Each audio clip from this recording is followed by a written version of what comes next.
Down she goes, and watch the riving knife pull back out of the way, because the saw actually locks onto the rail and becomes one integral unit. And it's Fuhren Schien construction. How are you? Look at what I've got.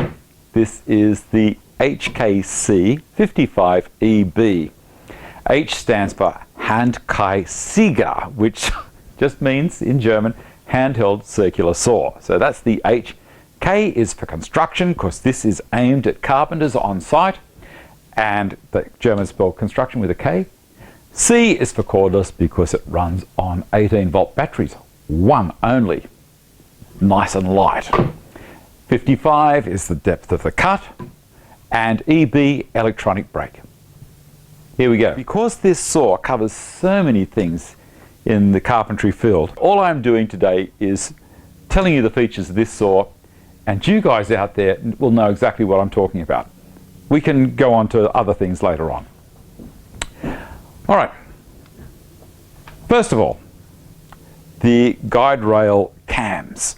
So these little guys here, you give them a bit of a wind and it pushes this bit of hard plastic against the side of the aluminium key on the rail and makes it travel straight.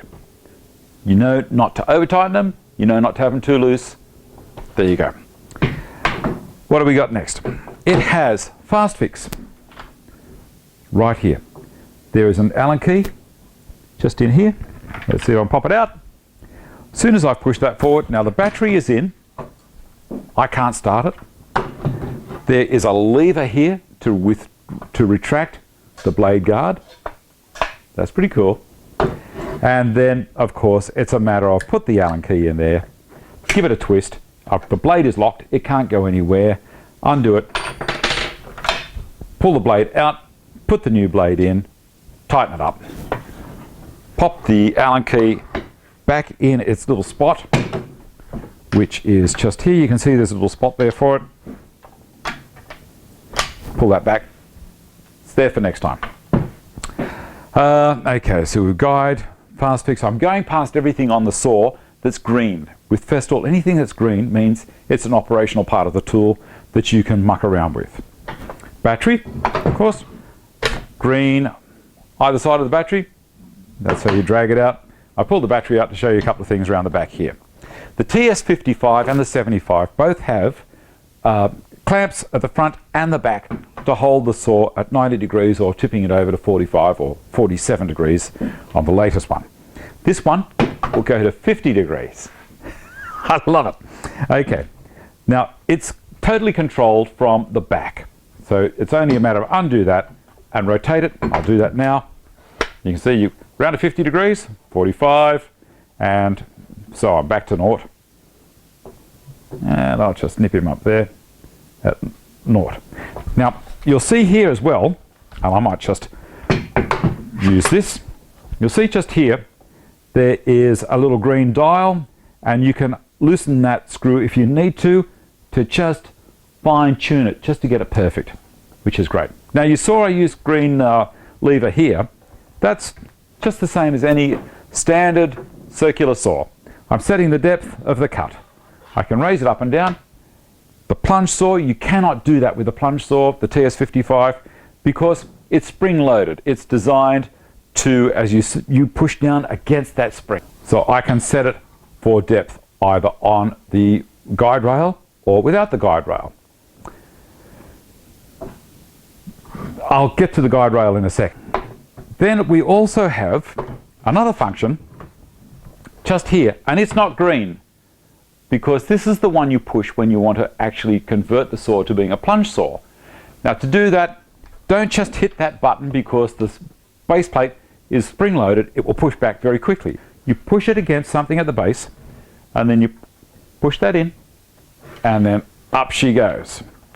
Now I've released it, so now I can use it as a plunge saw, and it is spring loaded just like a standard TS55. Now for demonstration purposes, I'm not going to have anything underneath. I'm just going to have a rail. I'm going to pretend I've got a piece of timber under there, and I'm going to do a plunge cut. So what I do first is I will set the depth that I want to do. Now, if I'm going through a bench top, I normally go all the way, so that's the full depth. And on the side here, you'll notice there's a semicircular, a little hole indent there, which is going to be pretty much in line, the front of it. That'll be the back of the cut. The front, I just put a little mark on the plate on mine. Up into plunge mode, so we release that. Up she comes. Push the guard out of the way. Sit it on the track. Drop the guard down. Now I'm going to come around this side so you can watch it. Down she goes, and watch the riving knife pull back out of the way. And when you get down to about here, it goes flat.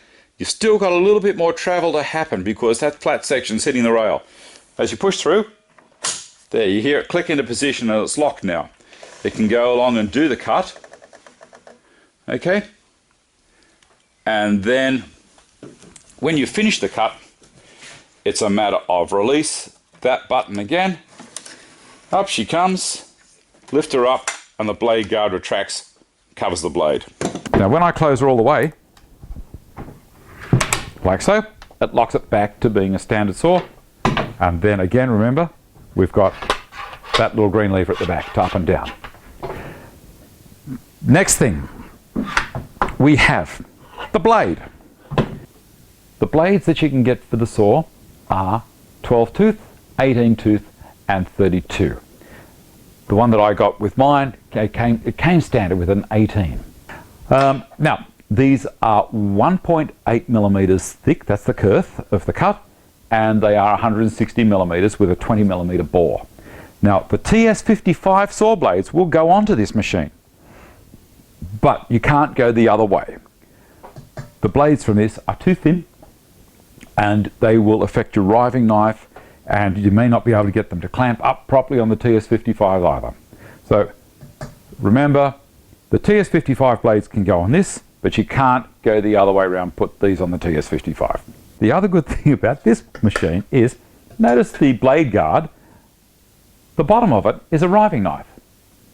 How simple is that? That will just drop in, see it comes up past the plate, and then when you're cutting, this part rides on the timber, allowing this little guide, of course we can call it a blade guide if you want, instead of a riving knife, but it does the same kind of thing. On the front, you'll see it's got a red mark here. Now that's for following, if I'm not using it on a track, if I'm just using it as a circular saw, to follow a line, I would retract the guard and push it through and follow the line against that red part. Now it won't work for 45. Of course, 45 degrees, the blade is going to tip. Now the blade doesn't pivot around the base. It pivots 5 millimeters below the base, which is the thickness of the guide rail. So they've put another little guide here, which is 45 is written on it. So that's out there. If I'm following a line for 45 degrees, I follow that line, not the one with the red. All right. The motor is an EC-tec brushless motor. 18 volt, and as I said, it will run on 14.4s as well. Now, the motor is brushless. As well as being EC-tec, the motor is brushless, which means less heat generated. Less heat means less ventilation holes around the motor, less chance of dirt getting into the motor. It's not using as much electricity from the battery either. So the EC-tec and the brushless motor combine to give you so much supply from that battery that actually ends up as cutting power on the blade. It spins the blade at 4,500 RPM. EC-tec, you say, what the hell's EC-tec? Well, EC-tec delivers the power to the saw as it needs it. So we're not just sucking the guts out of the battery in one fell swoop and powering it up like crazy. It says, okay, I'm going through some thin ply. Yeah, I don't need so much power. I'll keep the speed up at 4,500 RPM. Going through this slab of cypress here, it wants all the power it can have to maintain that 4,500 RPM, so that the power management on board in that motor does it. That just does it for you. Dust extraction. It's not bad at dust extraction. It's not as good as the TS55. You've got this little port here, and I'm thinking that most carpenters will have that and they'll just aim it so it blows away, maybe on their mates, I don't know. Anyway, you can slide the Festool hose straight into there. The 27 will go in there, the 22 also will go in there, and the 36 will go over the outside. It's exactly the same as the TS55 and 75. Okay, this is Festool's dust collection bag, and it does a pretty good job. I was quite surprised when I used it. So how we fit it to this saw, if you want to use it, is you undo that, take it off, and there's a little cap on here for if you've got rubbish collected in there, and slide him on, and it's clockwise, lock him on there, and there you go. There's a little opening at the back there so you can tip it all out, but that does a pretty good job of collecting the dust as you're going along, if you're a nice person. But the 27 and the 22 will go straight inside here.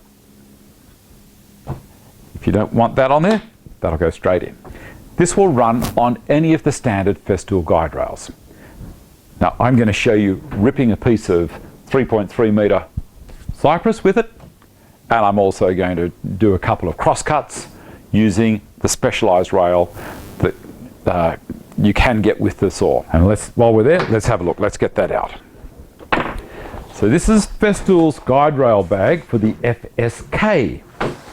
And this is very handy. It's nice and padded because there are some controls on this guide rail because the saw actually locks onto the rail and becomes one integral unit. Let's have a look in there. There it is. That is Festool's FSK.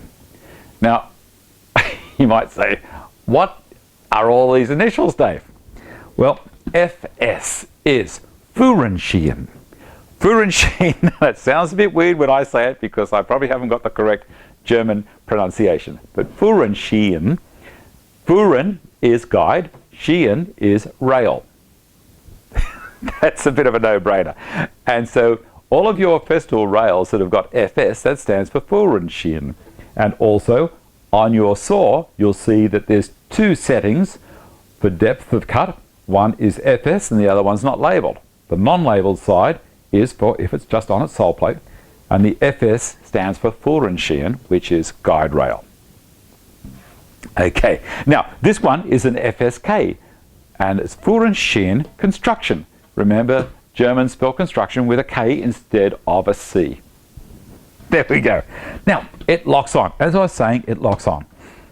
Important that you set your guide cams perfectly to run on this section of the rail here. This is a little kind of a keyway that the saw runs along. Now beside it you'll see there's also a second one that's not on a standard FS 1400 or FS 2700 or 3 metre. This is basically a T-bolt section. You know, you have T-bolts just like in this. This is my T-track, and my stops travel along that T-track. We're using a T-bolt. Well, this is a T-section, and on here, on the base of the saw, and I'll show you, right there, this is a T-track. When I slide the saw on, like that, now the saw is connected to this little Ngian, to this little track. Now, whilst it's on there, I can use that to create 90-degree cuts with an unbelievable amount of accuracy, or I can go all the way to 60 degrees. Now, there are indents on this track, and on the back of the track, you'll see there's a spot there, and the green again, remember as I said, green always means an operational part of the tool. This is the pivot, and this is the angle. Along the side are indents, and you'll see also the markings of the angle are all the way down there. Say I want to do a 90-degree, or this is saying 0, so it's 90 degrees to this across. All I do is I set it to 0, and it will give me a 90-degree cut. if I want to cut, say I'm doing a roof frame and it's a 45-degree pitch. I just slide this guy down, I loosen it off, and I slide it down to 45 degrees, which is right there, and I tighten up. Remember, it's back to front because it's upside down. There we go, lock it. And then I can put that on there, and that is 45 degrees, my friends, without a worry in the world. And I can run that saw straight across there and have a beautiful 45-degree cut. Now, I can take it down to 60 degrees if I want to, which is just not heard of. There's 60. I can also rotate this all the way over to 50 degrees. So that is an incredibly wide range of compound miter cut that I would struggle to get with anything else at that length. Now you can get longer rails than this. You can get one that's slightly longer and you get one that's slightly shorter. The rail lengths you can get for the saw are 250, 420 and 670. That's the actual length of the cut that the saw can do on those rails. But to give you an idea, a 420 rail is actually 800 millimeters long. So be careful about what size you think you need. 90 degrees. Let's give it a cut and see what kind of result we get.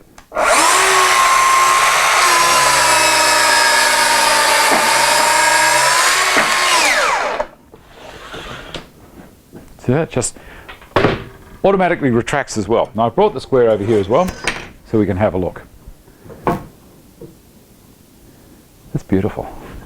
I came off this side, so it's going to be square there. Absolutely magic. I can't fault that. And we can have a look at the quality of the cut as well. And you're going to say, you know what? That's beautiful. Okay, so that is using the Ngian construction. Now, to take it off, I push the saw forwards, pull this little clip up, and then the saw retracts off the rail. So we can have a look at the rail a little bit more detail.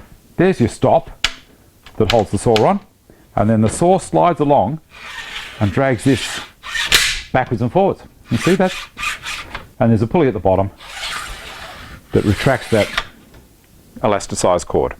How much life will you get out of the batteries in this situation? Before I did this video, I ran the video and I just ripped and ripped and ripped. And I got 21 meters of this stuff that I ripped with that blade with one charge. That is a heap. 21 meters of cypress pine that's 1.75 inches thick, which is 43 mil.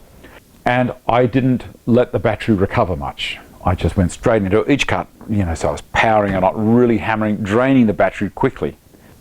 So my suggestion is get 2 batteries, and I am sure that if you drop one in the charger as soon as it's flat, by the time the next battery is depleted, the other one will be ready for you and away. You can also buy a parallel guide. Now the parallel guide will also work on the TS55. The same parallel guide will work on this guy here. So if you've got a parallel guide already, this will go on here. One of the other things about this saw, which means it's more construction than it is for joinery shops, it'll do a good job in a joinery shop. The waist side of the cut, there is no splinter guard. There's no room for a splinter guard. Like on the TS55, you can slide that splinter guard off for the waist, unlock it down, and you get nice clean cuts either side. This one doesn't have that. It is a construction saw, but you can plunge with it. You can do all sorts of magic things. Decking, here's a thought. If you're laying decking, you can just drop the deck down, grab a hold of the piece of decking, mark it, pull it back up, use the saw on the FSK and go splinter guard. Clean cuts, absolutely clean cuts. Drop it back down, bang, bang, nailed, finished. So quick. Also, what I do is I leave links in the description box down below. So just below this screen, you'll see there's a description box.